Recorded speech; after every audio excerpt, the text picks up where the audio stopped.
उन्होंने यूनेस्को के जो लॉज है उसकी धज्जियां उड़ाई इन पंडों ने 1949 के बीटी एक्ट ने, और वहां पे इंक्रोचमेंट किया।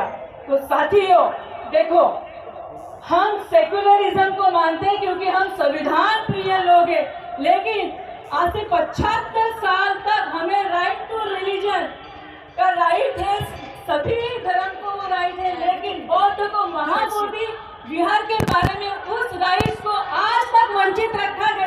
अनागरिक धम्मपाल वर्सेस गिरी, और कोर्ट ने यह निर्णय भी दिया कि बौद्ध कुछ विष्णु का अवतार नहीं है और ये बौद्धों की धरोहर है। ऐसा करके हमारे पेशेवर से यह निर्णय दिया गया, फिर भी आज तक हमें हमारी धरोहर, हमारी विरासत मिली क्यों नहीं? साथियों, एकजुटता से हम लोगों को लड़ना पड़ेगा, क्योंकि बहुत ही खराब और संक्रमण की स्थिति से हम लोग जा रहे हैं। यहाँ की जो संघीय सरकार है, इसलिए 1949 एक्ट वह रद्द नहीं करना चाहती, क्योंकि ये चाहते ही नहीं बुद्ध के विचार इस धरती पे फले फूले। अगर दुनिया इस भारत के तरफ आदर्श से देखती, और उनका आर्ग्यूमेंट क्या था, इनका जो गिरी महंतों का आर्ग्यूमेंट क्या है, हम इसीलिए यहाँ पे हमारी सत्ता है महाबोधि विहार में, क्योंकि हम बुद्ध को विष्णु का नव अवतार मानते हैं। साथियों, इंटरनेशनल लॉ के एज पर इंटरनेशनल लॉ बुद्ध को विष्णु का अवतार कहना यह बहुत बड़ा क्राइम है, क्योंकि ऐसा हिस्टोरिकल दस्तावेज कहीं भी नहीं। नंबर 1। नंबर 2, यहाँ जो है, जो भी आजू बाजू अतिक्रमण किया गया, इंटरनेशनल कोर्ट ने, हम यहाँ अगर इंटरनेशनल कोर्ट में हमारी टीम जाएगी तो यह भी दावा कर सकते हैं कि आजू बाजू ने पंडों ने वहां पे जो अतिक्रमण किया, वह राजा तथागत बुद्ध का विचार लेके गए, और 4थे और 7वें शतक में वहां पे बड़े बड़े विशाल महाविहार बने, वहां पे हजारों भिक्षु आने लगे, और धम्मपीठ धम्म क्रांति का वह केंद्र बना। लेकिन ब्राह्मणों को यह बात राज नहीं आई, उनको लगा कि बड़े तादाद पे धम्म का प्रचार प्रसार, बुद्ध का प्रचार प्रसार हो रहा है।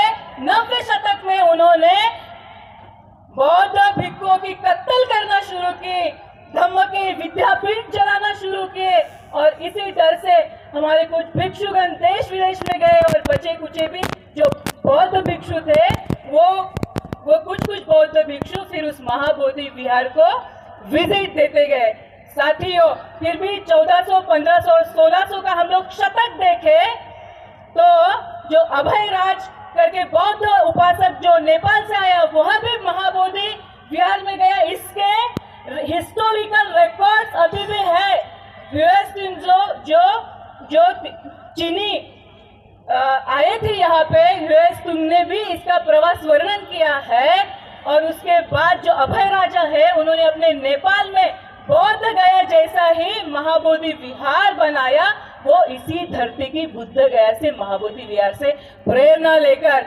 फिर क्या हुआ साथियों, 1700 जो शतक 1949 का जो बीटी एक्ट है ना, उसका मूल कारण कहाँ पे देखो, और उस घमंडी गिरी ने वहां पे अतिक्रमण किया, और वो नशीला था, वो जगह छोड़ने के लिए तैयार नहीं था।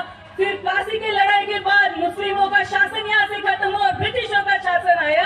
जब ब्रिटिशों का शासन आया तो जो तिब्बत के पंचाई लामा थे, उन्होंने पत्र लिखा कि ये बौद्ध गया बौद्धों की है, और ये बौद्धों के हाथ में देनी चाहिए, और उसकी दुरुस्ती होनी चाहिए। यह पत्र लिखा, उस पर विचार हुआ, फिर भी वो विचाराधीन ही रहा। उसके बाद भी बौद्ध गया मुक्ति के लिए, और उसका जो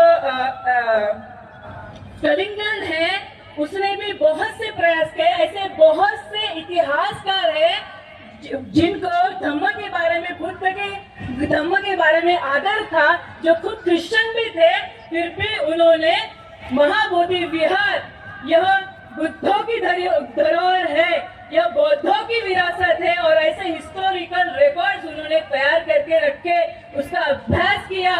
तो साथियों, अधिक मैं डीप में नहीं जाऊंगी, क्योंकि कहने के लिए बहुत कुछ है। कुछ महत्वपूर्ण पॉइंट कि मैं कुछ एडवोकेट हूँ, मोहम्मद ख्वाजा जी कुछ कानून